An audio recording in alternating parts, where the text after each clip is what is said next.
레브 쇼메아 듣는 마음. 하나님의 말씀을 잘 듣고 다른 사람의 말도 잘 듣고 헤아리자 하는 마음입니다. 동시에 나 자신의 마음도 들을 줄 알아야 됩니다. 자신의 마음 내가 잘 알지. 그렇지 않습니다. 쉽지 않습니다. 많은 사람들이 자신의 감정을 무시하고 억누르며 살아갑니다. 그 세월이 길어지면 감각이 무뎌져서 내가 마음이 무엇을 원하는지 어떤 소리를 지르는지 알지를 못하게 됩니다. 성경은 자신의 마음, 우리 감정을 소중히 여기고 어떻게 다루는가를 잘 보여줍니다. 나의 눈물을 주의 병에 담으소서. 여러분, 놀라운 말입니다. 우리는 대체로 눈물을 귀하게 여기지 않습니다. 이제 12월 되면 그런 노래 나오겠죠. 울면 안 돼. 울면 산타 할아버지도 안 온대요. 그런 말을 듣고 자라서, 그죠? 사내 자식이 찔찔 울고 있어. 자라고 나서도 바보같이 울긴 왜 울어? 이 울음에 대해서 우리가 관대하지 않습니다. 그러나 다윗에게는 하나님은 내가 흘리는 모든 눈물을 가벼이 보지 않으시리라는 믿음, 마음에 담아 두실 것이라는 믿음이 있었습니다. 그 믿음으로 기도합니다. 대장부 중에 대장부, 용맹한 장수 다윗. 그렇지만 그는 눈물의 사람이기도 했습니다. 8절 함께 읽습니다.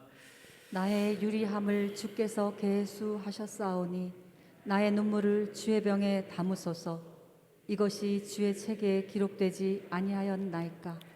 아멘. 주의 책. 여러분, 지금은 책이 흔하죠. 공책도 흔하고. 옛날 이 시대는요, 웬만한 집은 집에 책 한 권 두기 힘든, 책이라는 게 굉장히 비싼 귀한 물건이었습니다. 아주 중요한 거 아니면 책에 쓸 수가 없어요. 그렇죠?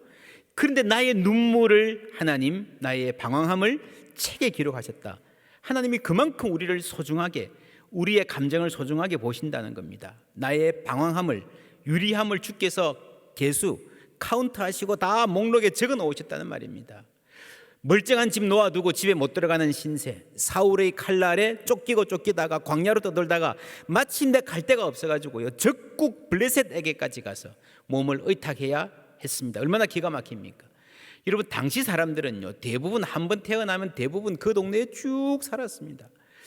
여러분, 100년, 50년 전까지만 하더라도 포항에 태어난 사람 중에서 경상북도를 평생 안 벗어나고 살은 사람도 많았을 것입니다.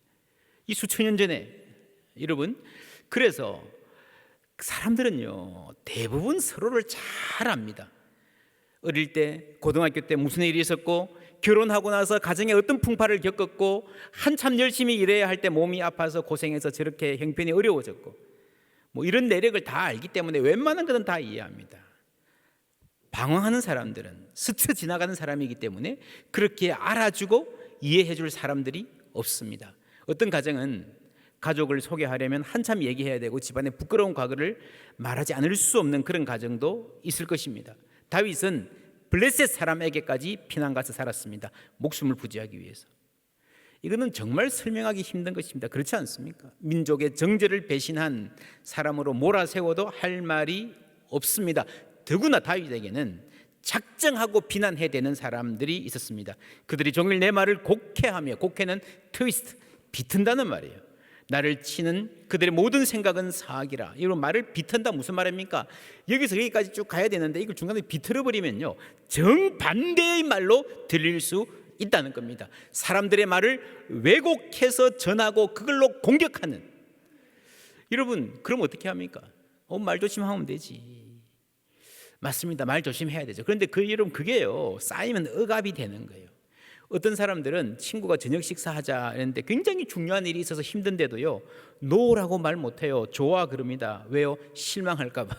내가 노 하면 여러분 나에게서 떠나갈까 봐, 친구 잃을까 봐, 다음에 안 불러줄까 봐.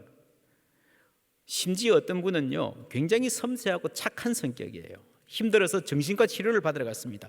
의사 선생님이 나를 도와주려고 열심히 묻습니다. 이렇게 해보세요, 저렇게 해보시죠. 권고를 하는데 다음에 만났을 때요, 어떠셨어요? 물어요. 선생님 하신 대로 열심히 하긴 했는데 별 효과가 없었습니다. 더 힘들어진 것 같기도 하고요 라고 말하고 싶은데, 라고 말해야 되는데, 정신과 의사 선생님 실망시킬까 봐 좋아졌다고 말하는 거예요. 이거 놀랍죠? 크고 작게 우리에게 그런 경향이 있습니다. 이게 자신의 감정을 억누르고 사는 것이 습관이 된 결과입니다. 우리가 흔히 감정이 아니라 이성으로 대응하라. 이것은요, 감정이 가진 중요한 기능을 무시하고 이성이 가진 힘을 과대평가하는 경향이라 할 수 있습니다. 소크라테스가 제가 여러 차례 말씀드렸습니다. 말한 너 자신을 알라라는 말은 본래 자신을 잘 돌보라, 에피멜레이아 헤아우투, 이러면서 서양 철학의 중심적인 개념입니다. 이게 본래 철학이에요. 자신을 돌보는 것. 자신을 알아서 뭐 하겠습니까? 알아서 제대로 자신을 돌보고 잘 살기 위해서 자신을 아는 거예요. 근데 이 엄청나게 중요한 의미가 축소돼 가지고 지금은 너 자신을 알라라는 말이 주제 넘게 나서지 말라. 그래서 그냥 이런 말로만 축소돼 버렸습니다. 왜 그렇게 됐는가? 이 철학자들이 두 가지 이유를 듭니다. 하나는 중세 이후 기독교의 금욕주의, 자기 부인, 자신을 부인하라는 것을 지나치게 강조했기 때문이라는 거죠. 또 하나는 데카르트의 이분법적 사고, 나를 대상으로만 보는 거예요. 사랑해야 되는데, 여러분, 그래서 자기를 부인하라는 말을 잘못 들으면요, 내가 내 자신을 사랑하고 나 자신을 챙기는 것이 뭔가 죄악이다, 이거는 성숙하지 못한 거다, 이기적인 생각이다, 이런 생각을 많이 하게 됩니다. 가톨릭에는요, 세븐 데들리 신, 사망에 이르는 죄 7가지가 있습니다. 교만, 시기, 분노, 나태, 탐욕, 탐식, 뭐 개글스럽게 먹는 거 있죠. 정욕, 허영. 여러분, 이게 나쁜 것은 맞기는 맞습니다. 근데 어떻게 생각하면요, 예수님도 탐식의 죄에 걸렸을 거예요. 그죠? 먹기를 탐하는 자, 이런 별명까지 있었지 않습니까? 분노, 성경에는요, 예수님의 분노도 하나님의 분노도 있습니다. 이 말은 화를 막 내도 괜찮다는 말이 아니라, 음식 절제할 필요 없다는 말이 아니라, 이 7가지를 특정해서 사망에 이르는 특별한 죄로 규정하는 것은요, 성경에 없는 거예요. 성경적이지 않습니다. 뿐만 아니라 성경이 말하는 인간 이해에서 벗어난 것입니다. 중세의 교회가 잘못 가르친 겁니다. 예수님은 이렇게 말씀하셨습니다. 함께 읽습니다. 내가 온 것은 양으로 생명을 얻게 하고 더 풍성히 얻게 하려는 것이라. 또한 전도서에서 하나님이 우리 인생을 때를 따라 아름답게 하셨다 그랬죠. 그래서 이 풍성함, 이 아름다움을 알고 누릴 줄 아는 것도 신앙의 굉장히 중요한 면목입니다. 물론 우리가 한편으로 자신을 쳐서 복종시키고 절제하는 신앙 필요합니다. 이 둘이 결국 하나가 되어가지고 자신을 제대로 돌보고 하나님께 영광 돌리는 삶을 살 수 있도록 길을 열어주는 거예요. 때로 금식도 하고 소비도 절제해야 되지만 그것이 신앙의 중심은 아니라는 거예요. 왜 이렇게 되었는가? 역사를 연구해 보면요, 로마의 지배적인 사상, 이 스토아 철학이 이 기독교로 넘어와서 기독교가 스토아 철학화된 예입니다. 여러분, 지금도요, 미국 사람들 스토익이라는 말을 많이 쓰는데 무슨 말인가 하면요, 감정이나 불평을 내보이지 않고 고통과 고난을 감내할 줄 아는 사람을 말합니다. 고등학교 교과서에 예전에 나왔던 마르쿠스 아우렐리우스, 대표적인 스토아 철학자죠. 네로 황제 스승 세네카, 그 영웅은 소크라테스였습니다. 죽음 앞에서도 초연했던 그 모습, 감정에 휘둘리지 않을 뿐 아니라 감정을 결코 내어 보이지 않는 사람, 그게 스토아의 이상이고 영웅이었어요. 어떻게 보면요, 한국 사람들이 옛날에 동양에서 유교에서 존중하는 인물과 아주 비슷합니다. 굉장히 존경스럽지만 흑백사진같이 생기 없고 납작한 인물들입니다. 예수님은 복음서를 보면요, 아주 생생하고 입체적이고 컬러풀하고 감정 표현이 풍부한 아주 라이블리한 분이었습니다. 예수님은 감정을 숨기지 않으셨습니다. 십자가를 앞두고 고통으로 몸부림치셨고요, 예루살렘 성을 보시고 또 나사로의 무덤 앞에서 통분히 여겨서 우셨잖아요. 아이들과 격이 없이 어울리셨고 사람들과 함께 웃고 즐기고 어깨를 치는 그런 모습들을 자주 보여주시던 그런 분이었습니다. 왜 이 자신의 돌봄이 사라졌나? 기독교의 금욕주의 때문에 많은데 이게 성경의 기독교가 아니고요, 중세 이후에 스토아 철학에서 들어온 기독교와는 좀 결이 다른 사상이었다라고 하는 겁니다. 이것이 한국에 들어와서는 유교적 냉담함으로, 그리고 이것이 억압으로 작용을 하죠. 사나이 대장부가 울면 안 돼 뿐 아니라 여성들에 대한 억압도 대단했습니다. 1984년에 발간된 충청남도 민담에 보면 이런 얘기가 나옵니다. 청양고추로 유명한 그 청양지방에 한 며느리가 시집을 왔습니다. 너무 착한데 말을 안 해요. 물어보아도 그냥 고개 숙이고 웃고 그냥 고개 돌리고요. 아무 말도 안 하니까 이 시아버지가 속이 터져가지고 친정에 보내버려라. 그래서 이 가마를 태워서 친정으로 가는 길에 고개를 넘는데 꿩이 한 마리 부두득 하면서 날아가는 거예요. 이거를 본 며느리가 무릎을 탁 치면서 저 꿩 잡아서 우리 시아버지 해드리면 좋겠다 이렇게 말을 하는 거예요. 말할 줄 알았네. 다시 데려와라. 그래서 시어머니가 물어봅니다. 왜 말 안 했냐 하니까 제가 시집 올 때 우리 엄마가요, 시집 가면 3년 기머거리, 3년 벙어리, 3년 장님으로 살아라. 10년 지나서 하고 싶은 말 했으면 10년 지나서 해라. 그랬대요, 세상에. 여러분, 그렇게 살았다면 그 속이 어떻게 되겠습니까? 하고 싶으면 못하고, 그죠? 화병, 이런 화병이라는 한국 단어가 옥스퍼드 사전에 나오는지 아십니까? 화병 찾아보면 한국 사람에게 있는 이런 병이다. 이 앵거가 디지즈가 되는 그런 병이다. 이런 설명이 나와요. 한국 교회 초기에 교회에 기도하러 오면요, 참 그렇게 우는 여인들이 많았습니다.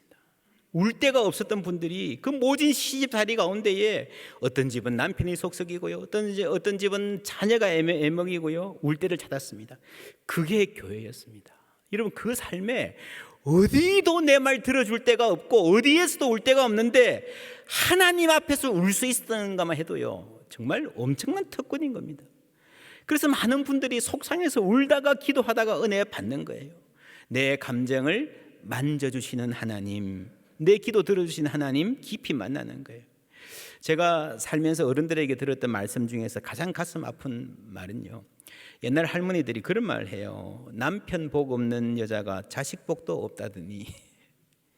들어보셨죠? 저도 오랫동안 정말 그런가 해서 자세히 관찰했습니다. 보니까 거짓말이더라고요. 주위에 보세요, 여러분. 남편 복 없어도요, 자녀 복 있는 사람들 많습니다. 과거는 힘들었어도 여러분, 미래는 얼마든지 밝을 수 있습니다. 어떤 자녀는요, 왜 이랬냐 싶어도요, 얘가 언제 사람 되겠냐 싶어도 언젠가 보면요, 그 자녀가 완전히 바뀌어가지고요, 효도하는 경우 저는 많이 봤습니다. 여러분, 우리의 앞날은 오로지 하나님 손에 있음을 믿습니다. 믿음이 없으면요, 부정적인 거, 비관적인 것만 보이는 거예요. 그래서 남편도 별로고 자녀도 애먹이고 그런 사람들만 자꾸 눈에 보이고 기억하게 되는 겁니다. 여러분, 그렇지 않습니다. 예수 믿으면 바뀌는 줄 믿습니다. 자신의 인생을 그렇게 어둡고 우울한 색조로 칠하던 사람이 밝게 웃고 믿음으로 내일을 기다리는 사람이 되는 거예요. 이런 믿음에는 반드시 소망이 따라옵니다. 믿음과 소망입니다. 소망이 먼저 오고 그 다음에 믿음 아니에요. 내 마음대로 소망하고요, 그게 내 욕망이 들어가요. 그렇죠? 내가 마음대로 소망하고 그게 믿음을 갖다 붙이는 게 아니라 하나님을 믿으면 거기서 소망이 따라오는 거예요. 소망이 따라오는 거예요. 그래서 믿음이라는 대목에서 우리의 자기 부인이 필요합니다. 나는 죄인입니다. 부인해야 됩니다. 그러나 하나님이 나를 받아주셨고 나를 사랑해 주셨습니다. 그래서 나는 나를 용납할 수 있는 거예요. 나를 사랑할 수 있는 거예요. 그래서 내가 내 감정을 소중히 여길 수가 있는 것입니다. 성경은 인간의 감정과 이성과 의지가 모두 타락했다 말합니다. 그래서 옛날 헬라 철학자들이 말하듯이 이성은 맞고 감정은 틀렸다. 그렇지 않습니다, 여러분. 이성도요, 한계가 있고요, 감정도 중요한 기능이 있습니다. 우물 안에 개구리, 여러분 무슨 말입니까? 내 세계 속에 갇혀 있다는 거예요. 내 시야가 제한되어 있다는 거예요. 우물 안에 개구리면 아무리 이성적으로 판단하려고 노력해봐야 한계가 있다는 거예요. 그래서 여러분, 감정은 전혀 못 믿을 녀석이고 내 이성은 믿고 따라가도 된다, 아니에요.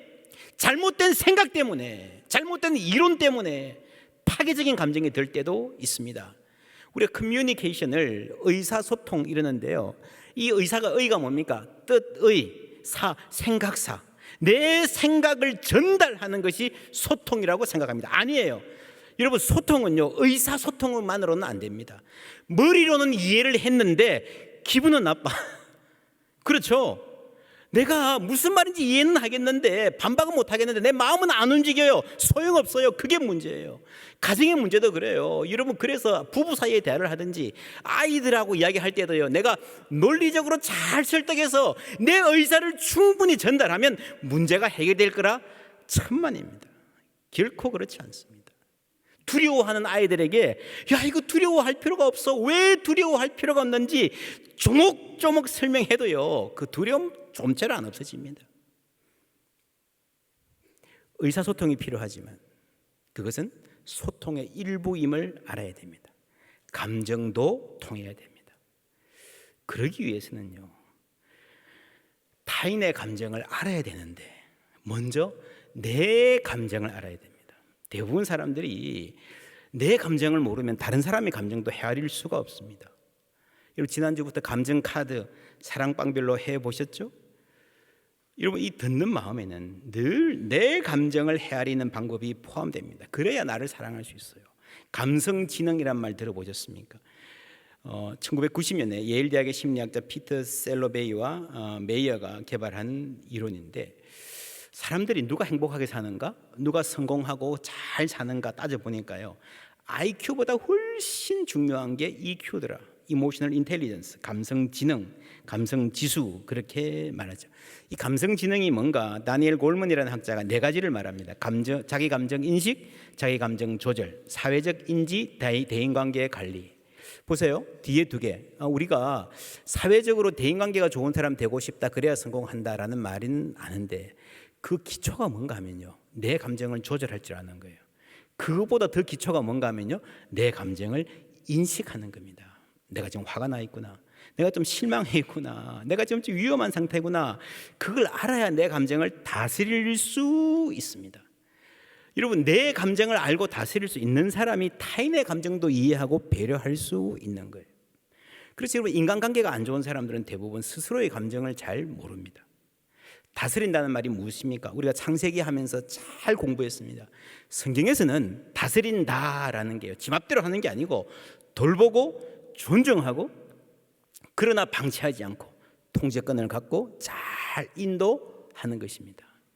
그래서 여러분, 우리가 이성의 개입, 감정은 나쁘고 이성은 옳다, 그렇지 않습니다. 사람은 감정이 있어야 움직입니다. 그 반대로 현대의 일각에서 감정을 절대시하고 나아가서 감정을 신성시하는 문화가 있습니다. 하기 싫으면 안 해도 돼. 맞아요, 틀려요? 하기 싫은 게 감정이거든요. 하기 싫으면 안 해도 돼. 아니요, 여러분, 세상이 그렇게 만만하지 않습니다. 하기 싫은 것도 해야 될 때가 있어요. 감정에 따라서만 살면 안 되죠. 여러분, 지금 코로나 팬데믹 이후 비즈니스 업계도 비상입니다. 한국은 재택근무 그래도 대부분 다 출근들 많이 하시는데요, 미국은 아직도 그렇게 가는 것 같아요. 미국 가보니까. 그래서 이게 아주 큰 문제가 되고 있는데, 2022년 2월 갤럽 조사에서 노동자들은 팬데믹이 시작된 이후 관리자들로부터 공감받기 훨씬 어려워진 것 같다고 했다. 그래서 요즘 나오는 연구들이 이 감정을 잘못 다루면 기업이 통째로 무너질 수도 있다는 경고를 합니다. 미국 노동자의 약 절반이 상사가 자기 행복에 관심을 보이는 것 같다고 답했던 2020년 5월 조사에 비해서 2022년 2년이 못 됐는데요, 절반으로 줄어들었습니다. 또한 관리자와 직원 간의 정서적 이해 감소는 부정적인 결과를 가져온다. 상사가 자신을 챙기지 않는다, 케어해주지 않는다라고 느끼는 노동자는 새로운 직업을 찾거나 번아웃으로 고통받을 가능성이 69%나 더 높았다. 놀랍죠, 여러분. 그래서 겉으로 매출 잘 나가도요, 실적 올라도요, 속으로 무너지고 있는 기업들이 있다는 거예요. 공감이 없었어요. 배려해주지 않았어요. 이 원격 근무 상황, 앞으로 여러분 사회가 어떻게 바뀔지 모르는데, 그래서 지금까지 감성지능이 높은 사람이 성공하고 행복할 수 있다 그랬는데, 어쩌면 앞으로 이게 감성지능이에요, 생존의 문제가 될 수도 있다. 이미 그런 사회가 왔습니다. 다니엘 골만이라는 학자는 이 감성지능이라는 책 마지막에 학교의 필수 과목으로 감성지능 수업을 넣어야 된다, 이걸 가르쳐야 된다라고 강하게 주장합니다. 다른 거 아무리 잘해도요, 여러분, 감성이 떨어지면요 제대로 살 수가 없다는 거예요. 그런데 사실은 그 전에 아주 어릴 때부터 부모가 아이들 감정을 존중해주고 잘 다스릴 수 있도록 도와주는 것이 훨씬 더 효과가 높습니다. 그렇게 하기 위해서는 먼저요, 부모가 자신의 감정을 잘 알아야 됩니다. 자신의 감정도 모르면서 어떻게 아이들의 감정을 헤아리고 공감하고 도울 수 있겠습니까? 지금이라도 배워야 됩니다. 어떤 중학교 선생님이 그런 말을 해요. 깜짝 놀랐습니다. 우리 반 아이들 절반은 미친 것 같아. 이 아이들의 감정의 파고가 너무 높아서요, 언제 이게 차고 넘칠지 폭발할지. 아이들이 요즘에요, 복도에서 가다 살짝 어깨만 부딪혀도요, 막 바로 그냥 막 치고받고 싸우는 애들이 많다는 거예요. 무슨 말을 하다가 조금만 귀에 거슬리면 야, 너 나보고 그래서 하고요, 그냥 바로 난리 나고요. 뭐 싸우든지 뭐 학교 폭력위원회 소집하든지 뭐. 또 반면에 조금 실망스러운 일 생기면 헤어나오지를 못하고 깊은 디스트레스, 슬픔에 빠져버리는 아이들 정말 많다는 겁니다. 여러분, 그냥 그 나이에 다 그런 거다 아니에요. 중2 어떻고 뭐 농담 삼아 흘릴 일이 아니에요. 우리가 감정을 존중하고 다스리는 법을 배우지 않아서 그렇습니다. 그래서 여러분, 어릴 때부터 이 감정을 받아주고 자신의 감정을 잘 표현할 수 있도록 해줘야 됩니다. 이 감정 코칭 이런 말도 좀 많잖아요. 그래서 건강하고 성숙한 인격, 안정된 인격을 위해서는 어릴 때부터 부모들이 이 하나의 방법이 감정 카드 가정에서 여러분 하실 수 있습니다. 아이들한테 앉아서 야, 너 감정이 뭐냐 말해봐라 하면 아이들이 생각보다 굉장히 재밌어하고 잘합니다. 하나 선택하고 나면 그 다음에 이제 자기 이야기를 왜 그런지 이야기를 할 수 있죠. 우울해요, 짜증나요, 무서워요, 자랑스러워요, 편안해요. 여러분, 감정이라는 거는요, 내가 이 감정이 어떤 감정이다라는 것을 알면, 말할 수 있으면 반은 해결됐어요. 여러분, 앵글, 분노도요, 내가 지금 분노하고 있구나 사실을 인정을 하면, 내가 분노하는 거 아니야, 네가 잘못된 거야 이러면 그거는 대책이 없고요, 내가 지금 좀 분노해 있는 상태네라는 걸 인정을 하면 반은 이면 해결된 겁니다. 그리고 타인의 감정을 헤아리는 것. 예를 들면 아이들하고 동화책을 읽으면서 야, 지금 이 주인공 아이의 감정은 어떨 것 같니? 이 선생님의 감정은 어떨 것 같니? 이 감정 카드로 물어보는 거예요. 그러다 보면 남의 감정을 헤아리는 센스가 자라기 시작합니다. 내가 이렇게 말하면 아빠가 화나겠구나, 내가 이렇게 행동하면 저 친구가 속상하겠구나 하는 것을 배우는 거예요.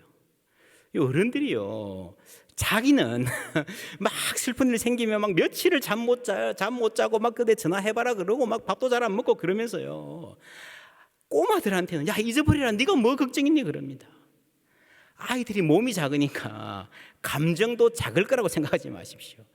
훨씬 더 큽니다. 여러분 아시잖아요. 아이들은 울면요 막 감당을 못합니다. 화나는 것도 감당이 안 돼요. 아이들 작으니까 더 그래요. 기르던 햄스터가 죽었다. 친한 친구가 이사 갔다. 그럴 때에 슬퍼할 수 있도록 여유를 주어야 됩니다. 아이들이 슬퍼하거나 분노하거나 이거 안 좋다 그래가지고 막 꾸짖거나 야 그러지 마, 울지 마 이러든지, 아니면 조금 나이스하게 야, 아빠 아이스크림 사줄게 라고 자꾸 이렇게 잘해주려고 해서 그걸 건너뛰려고 하는 거예요. 그래서 좋지 않습니다. 슬퍼하면서 약간 슬픔이 머무르면서 슬픔의 감정을 이렇게 감당하고 다스리는 법을 배우는 거예요.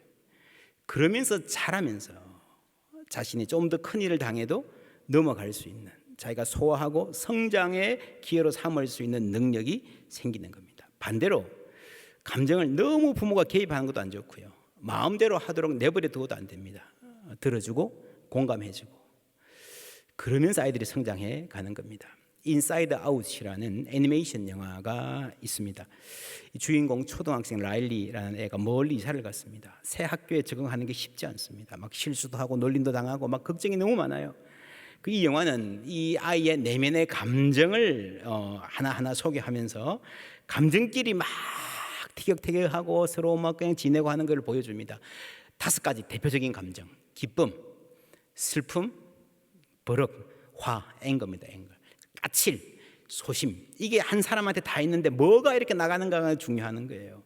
근데 여러분, 기쁨만 늘 있으면 좋겠다 싶지만 그렇지 않습니다. 이 기쁨이가 이 안에서 모든 일에 앞장서려 합니다. 슬픔을 느끼려 그래도요, 이 기쁨이가 슬픔을 탁 이렇게 제지합니다. 넌 저리 가, 저기 가 있어, 슬픔은 안 돼. 그러면서 모든 일에 기쁨으로 반응해야 된다라고 막 밀어붙이는 거예요. 그러면서 이 삶이 다 무너져 갑니다. 맨 마지막에 해피엔딩이 있는데 이 영화 꼭 보십시오. 제가 배려해서 상세히는 말 안 하겠습니다. 해피엔딩이 이 슬픔에게 자리를 내어주었을 때, 슬퍼할 수 있는 기회를 주었을 때에 전체가 서서히 회복되기 시작합니다. 8절 말씀 다시 한번 읽습니다. 나의 유리함을 주께서 계수하셨사오니 나의 눈물을 주의 병에 담으소서. 이것이 주의 책에 기록되지 아니하였나이까. 아멘. 나는 믿음이 있으니까 울지 않을래요. 그거 아닙니다. 나의 눈물을 주의 병에 담으소서. 이 슬픔을 참 소중히 여기는 거예요. 3절에는 내가 두려워하는 날에는 내가 주를 의지하리이다. 여러분, 신앙에는요, 두려움의 현실을, 내 마음에 두려움이 있다는 것을 부정하지 않습니다. 내가 두려워하는 날이에요. 근데 재밌는 게요, 이 문장에 내가 두 번 나오잖아요. 그죠? 여러분, 말을 할 때 내가 전화해서 여기 오시라고 했다 이렇게 말하지, 내가 전화해서 내가 오시라고 했다, 내가 다시 말하지 않잖아요. 이 원문에도 두 번째 내가가 굉장히 강조되어 있습니다. 무슨 말입니까? 내가 두려워하는 것도 나고 주님을 의지하는 것도 나라는 거예요. 우리는 흔히 주님을 의지하면, 믿음이 있으면 두려워하지 않을 것이다. 여러분, 그렇지 않습니다. 그러면 좋겠지만 그렇지 않을 때가 많습니다. 중요한 것은요, 우리가 두려움의 현실 가운데도 하나님이 나와 함께 계시다는 하나님의 임재를 의식할 줄 아는 겁니다. 나는 두려움을 느끼지만 나는 주님을 의지할 수 있습니다. 할렐루야. 시편 23편 4절 다 같이 읽습니다. 내가 사망의 음침한 골짜기로 다닐지라도 해를 두려워하지 않을 것은 주께서 나와 함께 하심이라. 주의 지팡이와 막대기가 나를 안위하시나이다. 아멘. 사망의 음침한 골짜기, 우리의 생각이 음침하게 가더라도요, 거기서 주께서 나와 함께 하심이라 는 것을, 하나님의 임재를 의식하는 게 가장 중요하다는 겁니다. 여러분, 그래서 부정적인 감정이 들 때에 순식간에 그 모든 감정을 다 없이 할 수 없습니다. 지난주에 말했죠. 일단 멈춤, 그리고 그 부정적인 감정에 내가 너무 빨려 들어가지 않도록 거리를 유지하는 거예요. 그 문제를 계속 생각하면요, 그냥 그 안에 빨려 들어갑니다. 그래서 우리가 그 순간에 부인하지 말고요, 하나님께로 생각의 초점을 옮기는 겁니다. 문제를 생각하고 문제에 계속 우리의 시선이 빼앗겨 있으면요, 헤어날 길이 없습니다. 모든 시선을 주님께 드리고 살아계신 하나님을 느낄 때 내 삶은 주의 역사가 되고 하나님이 일하기 시작하네. 하나님께 시선을 두는 거예요. 그러면 하나님이 해결하기 시작하십니다. 하나님이 일하시는 걸 우리가 알 수 있습니다. 그럴 때 우리가 하나님의 성품을 알게 되는 겁니다. 그 하나님에게서 위로가 흘러나오는 거예요. 다윗이 말합니다. 그들이 내 말을 곡해합니다. 여러분, 그들이 내 말을 곡해합니다. 이 말을 누구에게 하고 있습니까? 저 사람들이 나를 때려요 라고 누구한테 말한다는 말은요, 이분은 나를 안 때린다는 이야기죠. 그렇지 않습니까?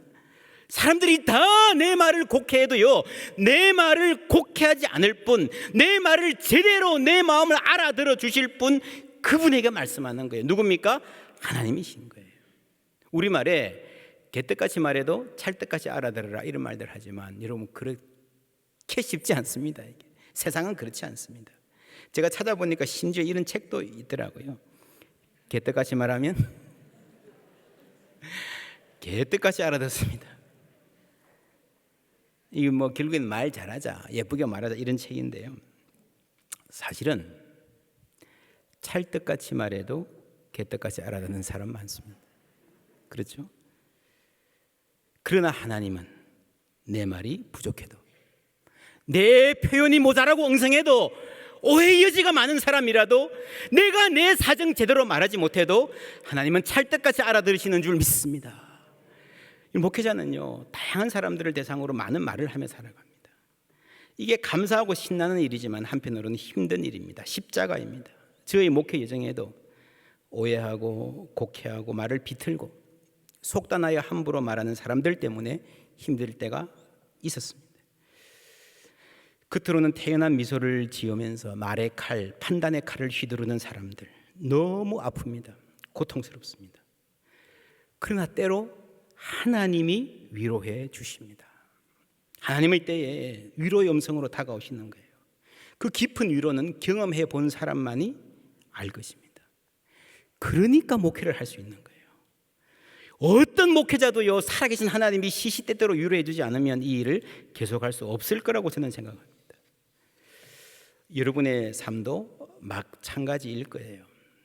엄마로 아빠로 이 땅의 사람으로 살아가는 모든 날들 쉽지 않습니다. 하나님께서 위로해 주시지 않으면 계속하기 힘든 삶을 버텨내고 계신 분들 많을 것입니다. 그 하나님은 내 말을 곡해하지 않으시는 하나님, 비틀어 꼬아 듣지 않는 하나님이십니다. 혹 내가 말 잘못해도, 내 표현이 부족해도 내 본심을 알아주시는 하나님, 하나님의 레브 쇼메야, 할렐루야. 하나님은 들으시는 분이에요. 내 말을 잘 알아들어 주시는 분입니다. 이런 신뢰가 다윗에게 있었기 때문에 다윗은 그 긴 방황과 눈물의 시간에도 침몰하지 않을 수 있었습니다. 우리에게도 이런 믿음과 신뢰가 있기를 주님의 이름으로 축원합니다. 그럴 때에 하나님을 향해 찬송할 수 있습니다. 4절 함께 읽습니다. 내가 하나님을 의지하고 그 말씀을 찬송하올지라. 아멘. 여러분, 말씀을 찬송한다는 말은 참 특이하죠. 자주 못 보는 표현입니다. 10절에 또 내가 하나님을 의지하여 그의 말씀을 찬송하며 여호와를 의지하여 그의 말씀을 찬송하리라 또 나옵니다. 이 말은요, 하나님뿐 아니라 하나님 자신뿐 아니라 하나님의 말씀, 하나님의 뜻을 내가 수용하고 인정하고 감사한다는 말입니다. 사도행전 13장에도 이런 말 나옵니다. 함께 읽습니다. 이방인들이 듣고 기뻐하여 하나님의 말씀을 찬송하며 영생을 주시기로 작정된 자는 다 믿더라. 아멘. 하나님의 말씀을 찬송하며 지금 바울이 설교를 하는데요, 이방인들이 듣고 있습니다. 구약 성경에 보면 하나님께서 이방인들을 구원하신다 그랬는데 생각해 보면 이게 너무너무 먼 이야기예요. 뭐 어떻게 유대인들도 잘 안 믿는데 이방인들이 하나님 믿겠냐? 그런데 눈을 떠서 보니까요, 우리가 여기 있어요. 하나님 말씀 듣고 있고 성령 충만하고 은혜 받고 있어요. 그 하나님의 말씀이 바로 지금 우리 가운데에 이루어지고 있는 거예요. 하나님의 말씀을 찬송하는 것입니다. 우리 가운데 이루어지고 있는 하나님의 말씀, 이 말씀은요, 진리입니다. 변치 않는 하나님의 말씀입니다. 내 감정은 시시각각 변합니다. 오늘 집에 가면서 하늘의 별을 보세요. 무슨 모양인지 1시간 후에 보세요. 아까는 새틀이 있는데 지금은 양떼네. 그렇죠? 시시각각 변합니다. 하늘의 구름보다 더 빨리 밀려가고 밀려오고 먹구름 됐다가 쨍했다가 우리 감정은 그래요. 그러나 우리는 변치 않는 하나님의 말씀에 뿌리 내릴 수 있습니다. 배가, 정박하고 있는 배가 밑에 닻을 내리고 있는 것과 비슷합니다. 이런 배가 닻을 내리고 있으면 그 배가 흔들려요, 안 흔들려요? 흔들리죠. 그러나 표류하지는 않습니다. 표류한다는 건요, 막 여기 부딪히고 저기 부딪히고 그죠? 막 그냥 돌아다니고 흘러가 버리는 거예요. 왜냐하면 하나님의 말씀에 닻을 내리고 있기 때문입니다. 여기 부딪히고 저기 들어봤고 우리가 감정을 따라 살면 그렇게 됩니다. 우리도 흔들린다는 걸 인정해야 됩니다. 흔들리지 않고 피는 꽃이 어디 있으랴. 그러나 흔들리는 거하고요, 떠내려가는 것은 다릅니다.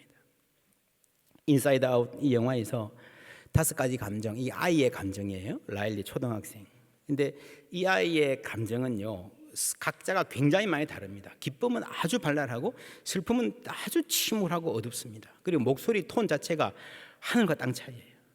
근데 살짝 이 부모들의 감정도 나와요. 이 엄마의 감정, 라일리 엄마의 감정은요, 이렇게 생겼는데 이 톤이 그렇게 차이가 나지 않습니다. 다르긴 다른데 조금 차이가 나요. 그게 성숙하고 안정된 인격을 보여준다라고 해석할 수 있습니다. 흔들리기는 하지만 흔들리는 폭이 작은 거예요. 화가 나지만 뒤집어지지 않는 거예요. 하나님 안에서 끊임없이 자신의 감정을 다스리는 훈련을 하면서 안정되어 가는 모습 우리가 누릴 수 있습니다. 여러분, 시편 56편은요 참으로 귀한 성경입니다. 오늘 짧은 시간에 다 주의하지도 못했지만 여러분 집에 가서 읽어보고 또 읽어보십시오. 참 귀한 능력이 있습니다. 시작할 때에 내게 은혜를 베푸소서, 나를 불쌍히 여기소서 하는 말입니다. 참 불쌍하게 시작해요. 화나고 눈물 나고 오해받고 정처 없이 떠돌아다니고, 근데 맨 마지막에 어떻게 끝납니까? 함께 읽을까요? 내가 생명의 빛에 다니도록 하셨습니다. 하셨습니다. 할렐루야. 불쌍한 나지만 하나님 앞에 나 자신을 드릴 때에, 주님 앞에 내 감정을 내어놓고 기도할 때에 내 발이 생명의 빛에 다닐 수 있는 은혜를 하나님 주시는 거예요. 이 은혜 누리는, 깊이 누리는 우리 모두 되기를 주님의 이름으로 축복합니다.